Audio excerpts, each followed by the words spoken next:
I hope you enjoy your coffee and your conference so far. Today we're going to talk about something very exciting at the very core of the business of the defense industry, which is exports.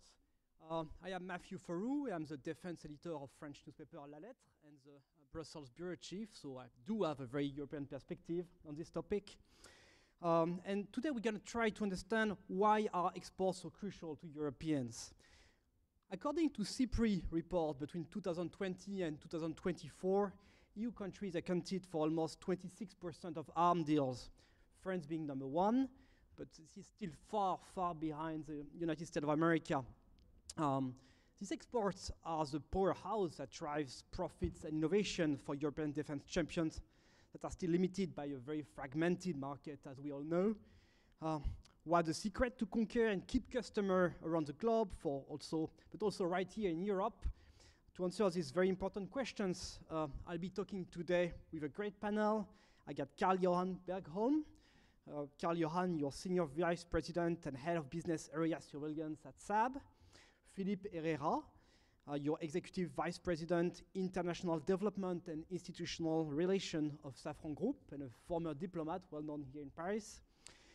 Thierry Renaudin, you're the CEO of John Cockerill Defense and Chairman of Arcus.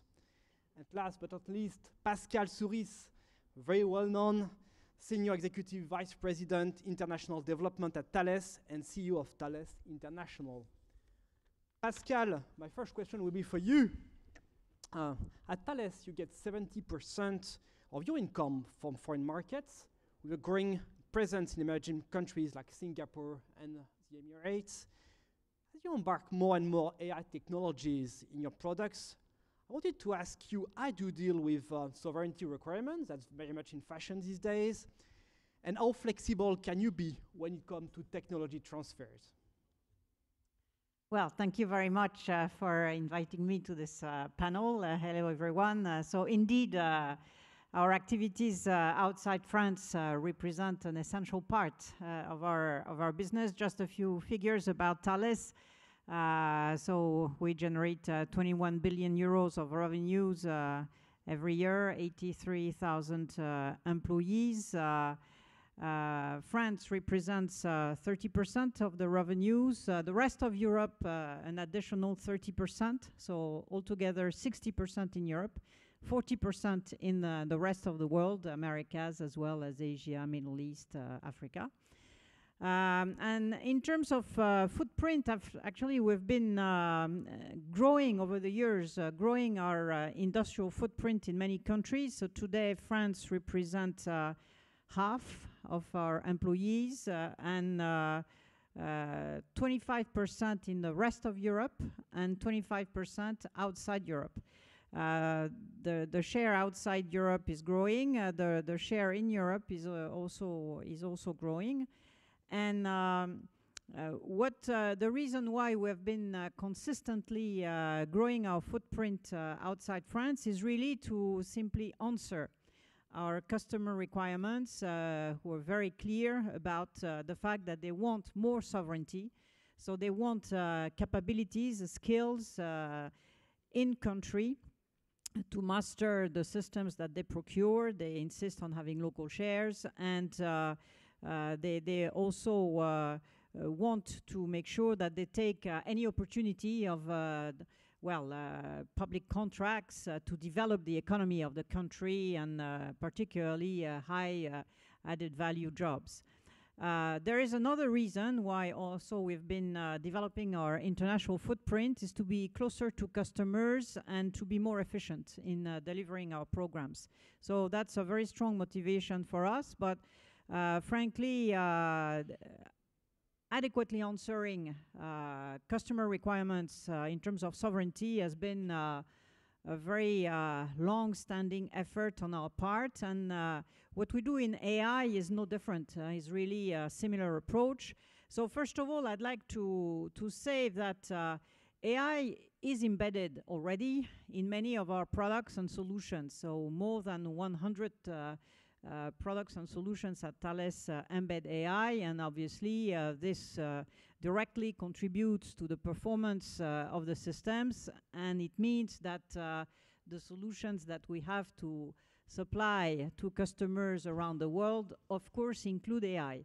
Come with an example, maybe? Yes, well, we can give the example of laser targeting pods that you can put on board an aircraft, fighter aircraft. You know, these laser targeting pods actually include very high performance sensors. They gather lots of information. The pilot, who is most frequently a single pilot, has to be the pilot of the aircraft plus carry out the mission.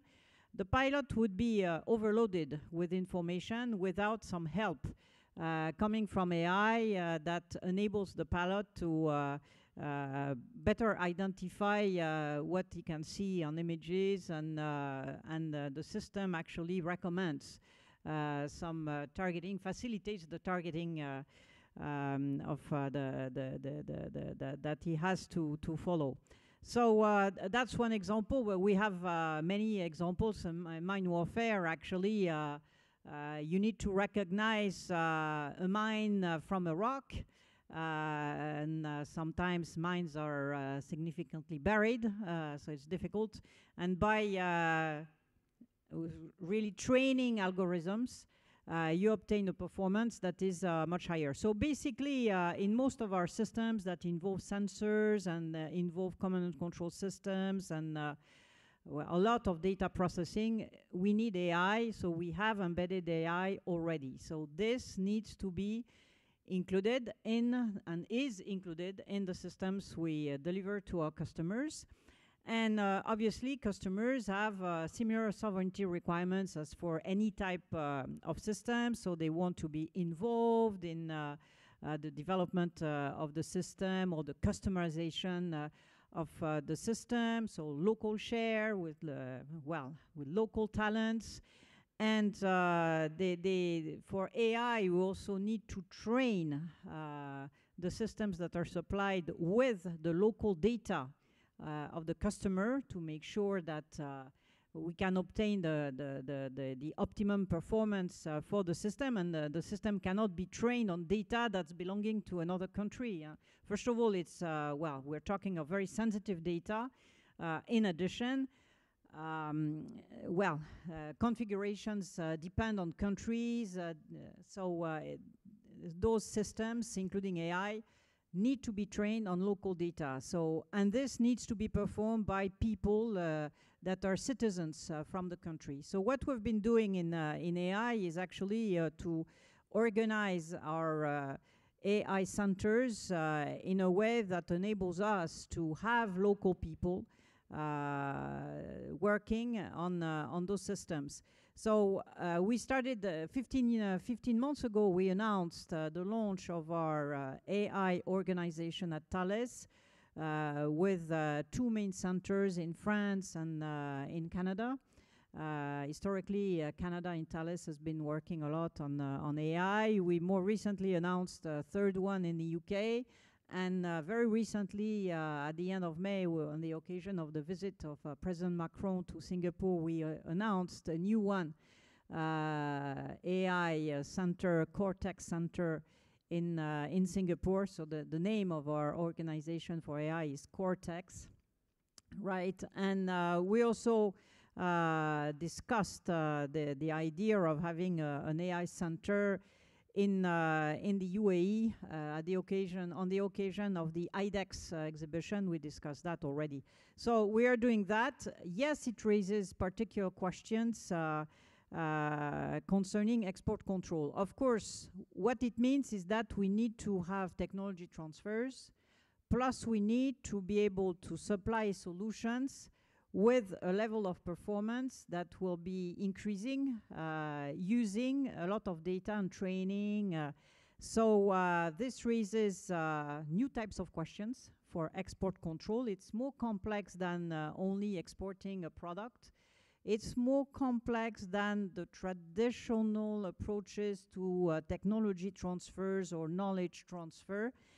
So what we've proposed to our authorities, including Ministry of Army, MINARM, and Also, our SGDSN, Defense and Security, Secretary General for Defense and Security. So we've proposed to them to set up working groups, grouping experts, so representatives of the authorities, but also experts coming from industry, to try and define the rules that should be applicable to export control for AI. We cannot live with a regime that would be too restrictive. The challenge could be when you look at a system involving AI, that there is some level of uncertainty as to the exact performance that will be reached, etc. But we need to find the right approach to that would enable the authorities to grant us the necessary licenses, because without AI, we are not going to sell our systems anyway. And a short question talking about export. I know that Thales has been present in the United States of America for decades, and that's very rare for a European group. Can you tell me how you deal with that market, which is very specific, and how you deal with the new bumpy transatlantic relations that we're seeing these days? Very short answer. Well, first of all, we very much believe in the American market, and we plan to grow there. Today, we're 5,000 people, $3 billion of revenues. We plan to multiply our number of people by 2 in the next 5 years, so it's a booming market. Now we are present in this market in defense, in aeronautics and space, as well as cybersecurity and digital, are 3 main domains. And what matters in the US is to be local. So as long as you develop local competencies, then you have lots of opportunities. Of course, the approach to the US is not to export from elsewhere to the US, but it's never been our approach. To be successful, you need to be a relevant American player. To be a relevant American player, you need to have employees, capabilities, locally, engineering, production, services, research and development. This is absolutely the approach we're following. So talking about producing local, now Carl-Johan, you told me that you had a sense of emergency these days at Saab, that you needed to serve the European market. And that might be new for the arm industry that has been traditionally for years exporting to Gulf country, to Asia. Can you tell me more about this approach? No, I think export is fundamental to secure that we have relevant capabilities and that we provide state-of-the-art solutions. So export is where we face competition, and that's when we measure against others, and that's where we take the inputs to improve. So that's always been the case. And if we look over the last 20 years or something like that, I think if we look at European industries, we have rather limited home markets. We need exports to offset the technology investments. And we've been searching for new markets to be able to offset that technology. But I think with the new security situation in Europe, I think we need to focus also on ramping up capacity and capability in Europe and step up with that. And traditionally, we have done that by customers creating formations to gather requirements and align procurements. But I think we need to be more proactive from the industry side to find cooperation areas. If we don't manage to scale the European capability, we will not build the security we need in Europe. So I think this is a new level of mission that we need to step up to, and it's not nation by nation, it's actually looking at the European interests. And that doesn't mean that other markets are not important. Of course, we need to continue our efforts to build relationships with other markets, but if we fail to address the security situation in Europe, that will also be a little bit in vain for the future, I think. So Europe has definitely increased in importance, and I think we are finding a different cooperation climate. Previously, industries were trying to find cooperations in the areas where we had our weakest spots, really to fill up with different programs and level up the competition. But I think now we're looking for cooperations in order to be able to scale and be faster in addressing European needs. So I think it's a much more positive atmosphere, both for cooperation and for export within Europe, and I think it's important. You have an example in mind where SAB, did a successful cooperation on a program? I think all exports are dependent on finding how you're relevant in that market, and usually corporations is part of that, and you need to establish capability, and as you say, I mean, AI will take that to another level, because that's really about using the customer's data, and then you really need to have intimacy with the customer in order to get that trust. But I mean, one example that I heard from a previous session here is the example we had together with Helsing with Gripen recently, using their AI technology to show BVR dogfight performance in an existing platform. But I think in all nations where we reach out to be providing solutions, there's always a cooperation angle with local industry. And this is because the equipment is just part of the equation in providing a relevant capability for a nation. There are more things we need to address, and usually partnerships is a part of that solution. And now talking about Europe, in Brussels where I live, there's a growing sense of like buy European first, European sovereignty. Is that something you hear more and more from your customers here in Europe? And are you considering going ITAR-free? I mean, all of you? If I start, I think, I mean, we import 80% of the defense equipment from outside Europe, if we look at the European economy today. I don't think that is a sound balance. We need to change the balance in parallel with ramping up our capacity increases. So I think that is a very important mission, but that doesn't mean that we shouldn't cooperate with other nations. I mean, the transatlantic link is still important. I don't see that we need to be ITAR-free. Actually, I haven't experienced that much limitations from ITAR in the business we conduct. But I think Europe needs to step up, and I think we need to build more capabilities when it comes to system-level integration than what we have in Europe today. I think that's an area definitely that needs more focus. Wanted to say something, Philippe? Well, I wanted to ask you, Safran is a very specific model, very successful actually, based in a local partnership. That's something you've been conducting in India for decades. But it comes obviously with a delicate balance between technology transfers and competition risk. Could you tell us more about this balance, how you deal with that? Sure, I was just going to comment on the ITAR question quickly, because I think you can have both what we see as lucidity regarding the need for ourselves and for our armed forces in France as a customer, and for foreign customers as well, to have the freedom of use of their equipment, which means ITAR-free, and deep partnerships with the US.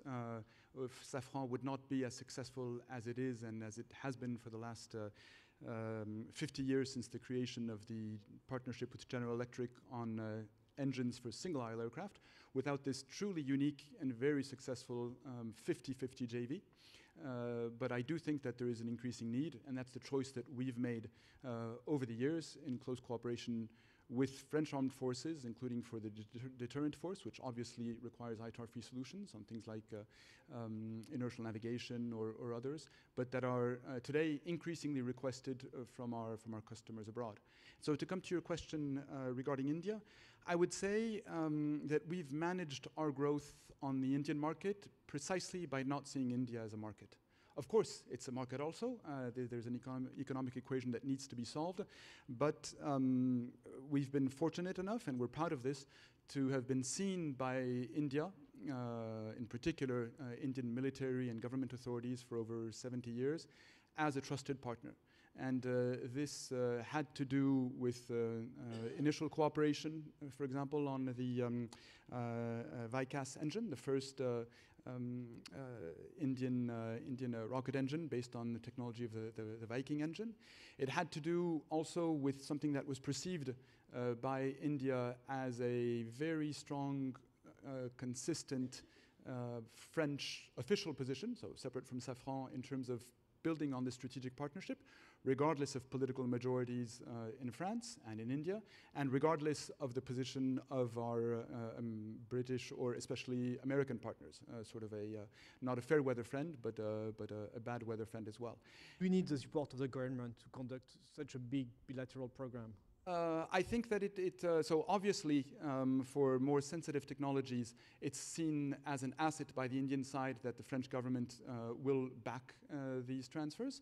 But what they're interested in is the partnership. And if you look at the situation today, so of course we power all of India's Western jets, Mirage, Rafale increasingly. We power all of HAL's helicopter engines. But as far as helicopter engines are concerned, we do it on the basis of a co-development, an engine called the Shakti, which is based on the French engine called the Ardiden. We're going to do it tomorrow in a 50-50 JV for their new medium-range helicopters, so-called IMRH, and we have proposed to do this for their future advanced medium combat aircraft, so-called AMCA, for something that is really at the crux technologically, which is military engines, as we all know. There's a very small number of countries that master this technology, and what Safran has offered, I think I can confidently say, is the only offer that India has where there is both full transfer of technology, support by the government. And so your question as to competition is I think, a logical one and a legitimate one. But if I may, it's based on the premise that this is a zero-sum game and that somebody loses and somebody wins. And in fact, if we are moving forward successfully in India on the basis of joint ventures with co-development, co-design, and transfers of technology, it's because this is a decision that makes sense from the point of view of our Indian partners and of ourselves. For the Indian partners, it means not having to invest the huge capitals that we know in our business you need to invest to enter this market to be a major competitor. For us, it means an access to a market. And the choice that they've made and that we've made is that this is the best way to move forward to address what is a growing market. Now, this is also premised on, your question is also premised on the idea that there are areas where we have all the technologies and the Indians don't. Well, this is less and less the case. It may be in some cases like, let's say, military engines, but if you look at defense AI, for example, that Pascal was mentioning, we have strong capabilities within Safran, with Safran.ai, and they are looking to partner with some Indian partners. And the more you go to agile development in startups where what matters isn't the intellectual or physical capital accumulated over decades, but really something new, the more this is going to be the case. And I would just say that where there is competition, it's healthy. We will strive to continue to be the best at what we do, as we do with other competitors from other countries. And something specific about Safran, and I believe that's something that worked very well in India for you guys too, is that you're both a civilian player, very well organized, and a military one. How do these two approaches complete each other, and how can you use that to boost your profits? So it's true that Safran is completely dual. From, let's say, if we take 2024, we had 27 billion euros in revenue, 20% defense, 80% commercial. So we're dual just by nature and by our activities, and that's a huge asset. It's a huge strength. First of all, of course, the diversity of the portfolio. I sometimes say we make everything from lavatories for the A350 to inertial navigation for our ballistic nuclear missiles. They both have in common that if it doesn't work, it doesn't take off or it doesn't launch, but you don't think much about it. So a critical equipment supplier. And I would say that it's a huge asset in two different kinds of ways. The first one, the most obvious one, is that when one of the markets is slower, well, you have the other one to rely on.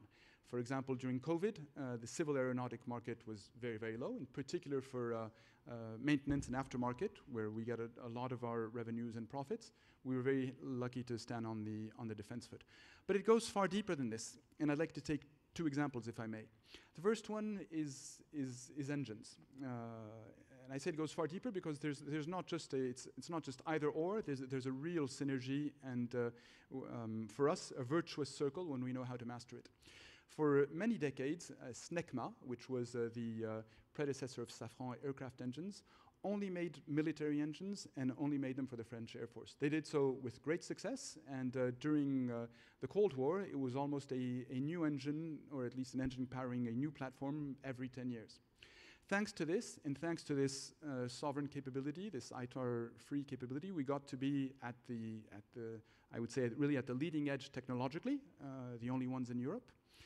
And it's thanks to this that we were seen by General Electric, as a credible partner for commercial engines. We would never have been able to launch CFM, which was the name of our joint venture in 1974, had we not had these technologies. And thanks to CFM, we are now, with General Electric, very successful, the most successful in terms of narrow body engines. We power all Boeing 737 MAXes and let's say about 2/3 of the Airbus family.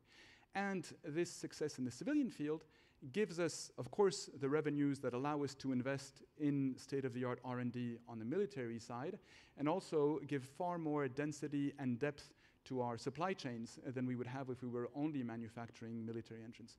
So this is one example where you had strength in the military area, gave us excellence and strength technologically and economically on the civil side, which helps the military side and which will help us fund future generations of military engines. There's one example that works in a similar way, not in the engine area, but inertial navigation. In particular, thanks to our work with the French Armed Forces for the nuclear deterrent, but also more broadly for conventional needs, we have become very, very good, and we're not the only ones who say it, it's also the customers, it's also the US DARPA, on inertial navigation systems for military purposes. There's increasingly a need for civil needs, whether it be VTOLs or unfortunately, because of the increased jamming and spoofing by Russia and by others, increasingly can't trust the GPS anymore these days. Exactly. Yeah. And so we see that these technologies that were really state-of-the-art for military purposes increasingly see a demand on the civil side. And so I think we will strive to continue going down this route. And of course, finally, there are just technologies that are dual by nature, where we offer state-of-the-art solutions, whether it's in the area of space or AI, which you were mentioning. So here we have purchased a defense AI company, which used to be called Preligence, now become Safran.ai. It's become Safran.ai to help it address its defense markets more successfully with the backing of a large group like ours. But we are also using their technologies on the civil side internally for the moment for non-destructive control of parts. So I think the more we're able to master these dualities and these synergies, the more we will be, as European players, strong players in Europe and outside of Europe. Well, talking about European players, I'm very glad I got somebody from John Cockerill Defense today. And you know, when we started this conversation the other day, you were telling me, Thierry, that to you, export can help build sovereignty, national sovereignty, European sovereignty. That might seem as a paradox. Can you tell me more about this approach? Yes, first, I would highlight that John Cockerill Defense, Belgian company, has been relying on export for decades. For the last 10 years, I can say that more than 90% of the business of John Cockerill Defense was relying on export. So this is due, of course, to the level of order that we can expect from a small country like Belgium.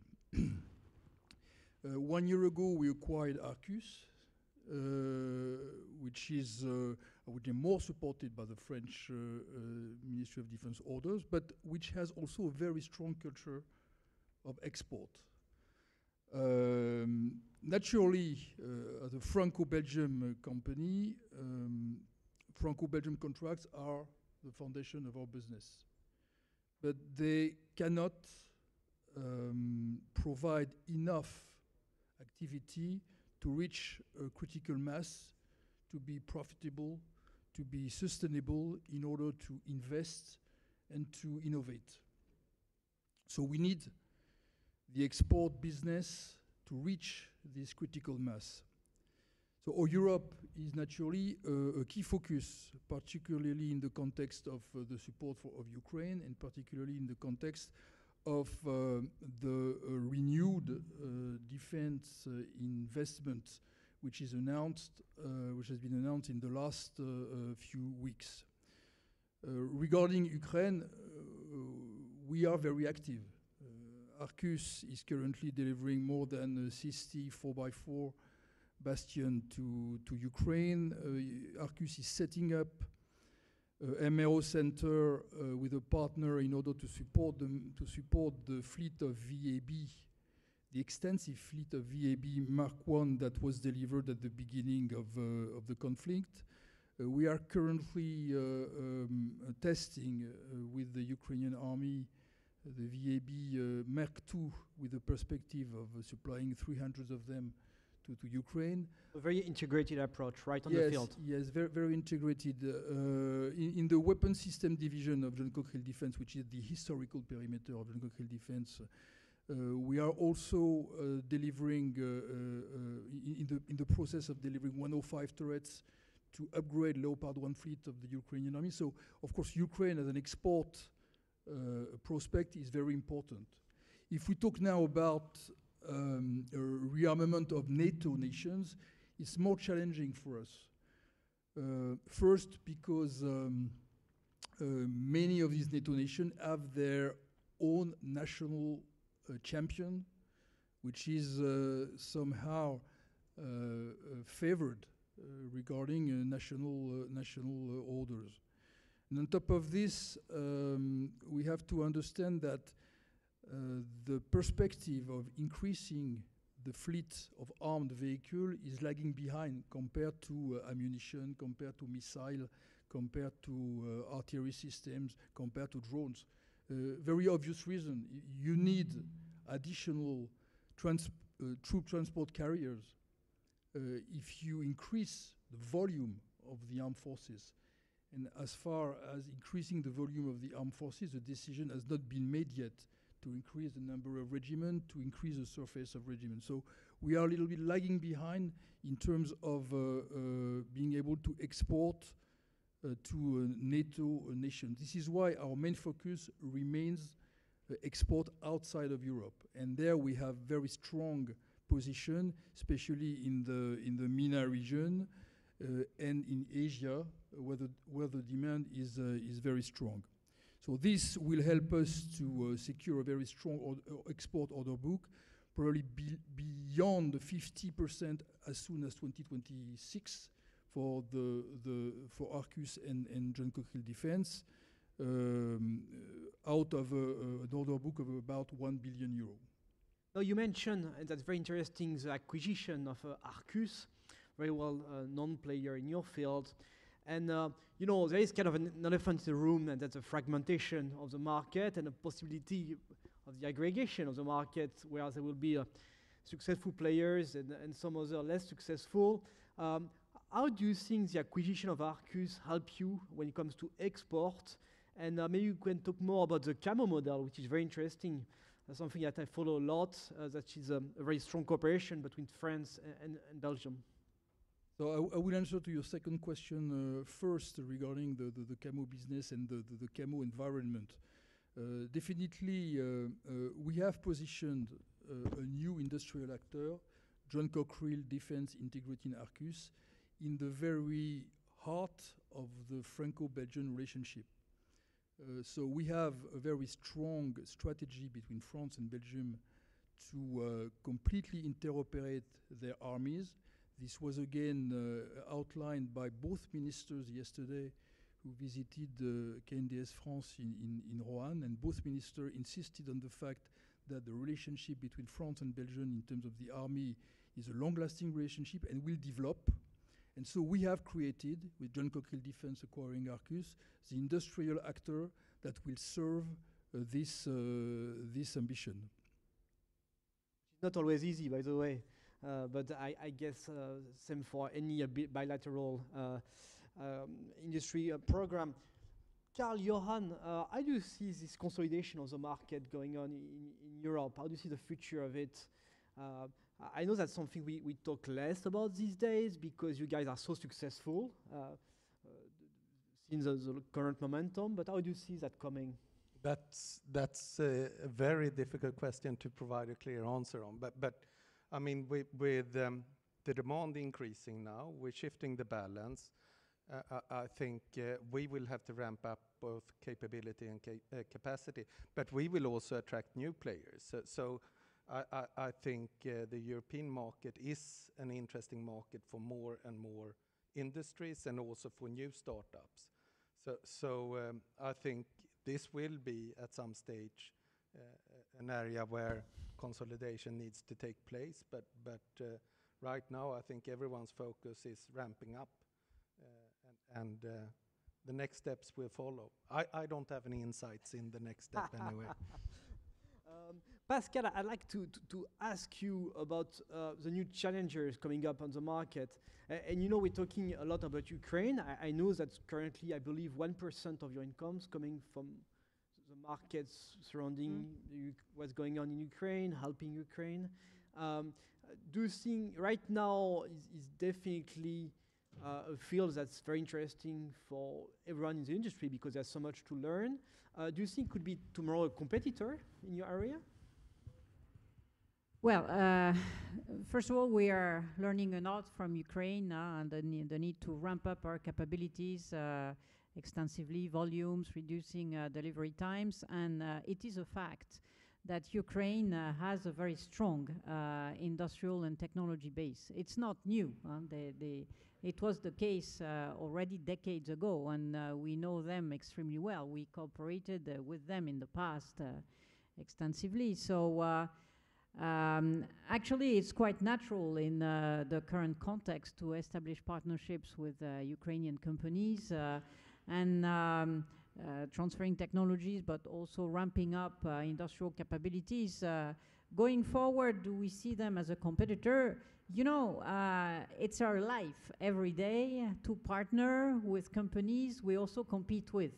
Well, basically around this group, sometimes we're very good partners, we go together. Sometimes we're competitors. We know how to handle it. And in the case of Ukrainian companies, we expect the same to happen, that we'll be strong partners in certain areas, and we will see them as competitors in other areas. If I can just add, as a citizen of Europe, but also as somebody working for a company based in Europe and not in the ether, I look forward to the day when our main preoccupation is that Ukraine has a safe, secure environment, a robust economy, and that they will be a competitor. I think what Pascal said is absolutely true. We are joined at the hip with General Electric on the civil side. We're fierce competitors on the military side. That's the life we live in. But regarding Ukraine in particular, we're all focused on helping them regain their sovereignty and push back the Russian invasion. And so if we have good Ukrainian competitors, I think that'll be good for us. I also think that there is so much that we as industrials and that our government partners have to learn from what they have done in terms of innovation of technology, innovation of use, ramp up, etc., that there may be competition. There will also be partnerships that will be mutually fruitful. Now, as we're heading towards the last minutes of our panel, I wanted to ask you, the four of you, I do feel with that growing sense of a sovereign Europe, of a buy European first, which is a major change. Nordic countries that used to be extremely reluctant to that are now fully embracing it. That's something we get to see in Germany these days, and that's also very new. How do you feel about that, and what kind of opportunities in terms of export do you see coming from it? To start with, I think actually we will approach this with different pace throughout Europe. If we look at, now we are announcing new NATO targets, and I think if you look at the north, we have no problems with complying with the new NATO targets. I mean, Poland, Sweden, and others are probably at higher levels than that.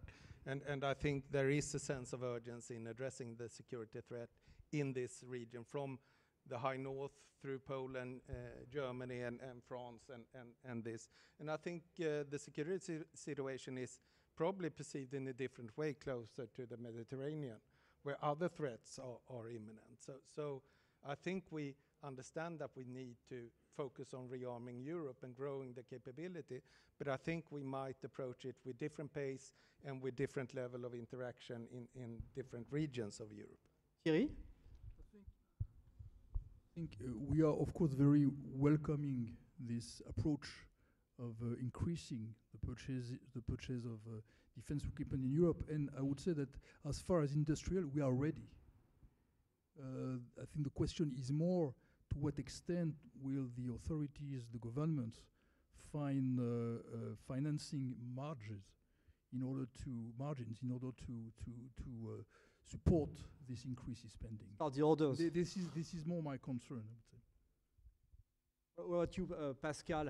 Are you looking forward for the orders that have been announced and we still remains to be seen on the table?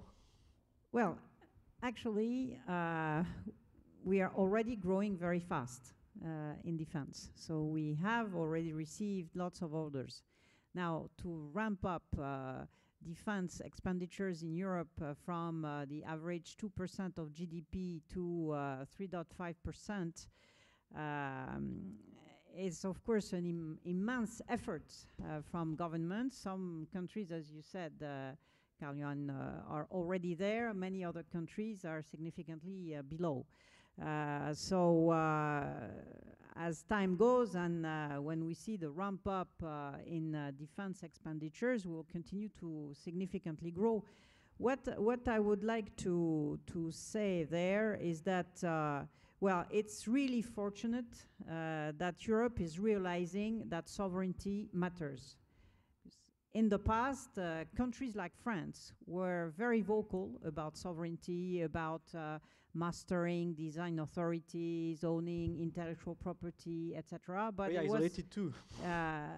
It was not the case everywhere. So now this is much better understood, and we see concrete reasons why it's important for Europe to be able to decide on what they want to do about technology and industrial capabilities. And it's also important for companies to be able to master their destiny and their strategy to ramp up capabilities and develop new products and organize the support of these products and operate them, etc. What I think Europe needs to continue to make a big step forward on is partnering between companies and between countries. For the time being, the European market is too much fragmented. We see various types of solutions, for example, main battle tanks who have an incredible number in Europe, while if you look at the US with a much larger market, they have a small number of vehicles. Any types of missiles, any type of military capability, the European market is too much fragmented. The way to move towards more cooperation, consolidation is really a combination of an effort from companies to find partnerships and an effort from governments to be ready to procure together from these companies. So we are very active on finding ways to establish partnerships with other players in Europe, and we're happy to see that our European counterparts are also very interested. But this is really the joint effort between companies and countries to move forward together to simplify the European market and really support joint procurement and joint systems. Joint procurement, as we're seeing in Brussels these days, all this program, ADIP, SAFE. Philippe, you're going to have the last word about this European sovereignty and your vision at Safran. I'll help you out by being brief. I agree with all of the above. I think if we were to bring it really down to a nutshell, Europe is and will be increasingly under threat and under more and more serious threats to its security, its sovereignty, perhaps its very existence as a union over the coming years and decades. Europe will be increasingly alone. And this has nothing to do with the Trump administration per se. It's a long-term trend. And therefore, Europe needs to take care of its own defense. It's number one, just a basic fact. Number two, I think if you want to ask governments in democracies to sustainably spend more on defense, and therefore, because there's no such thing as magic money, less on welfare and social programs and other things.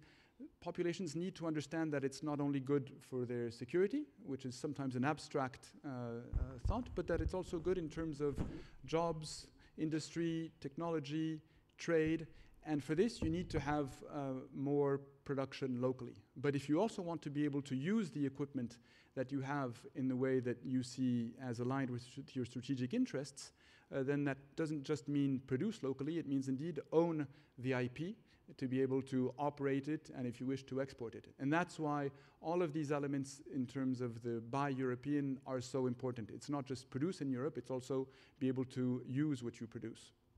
Design authority and IPs will end up on that. Thank you so very much to the four of you. That was extremely interesting.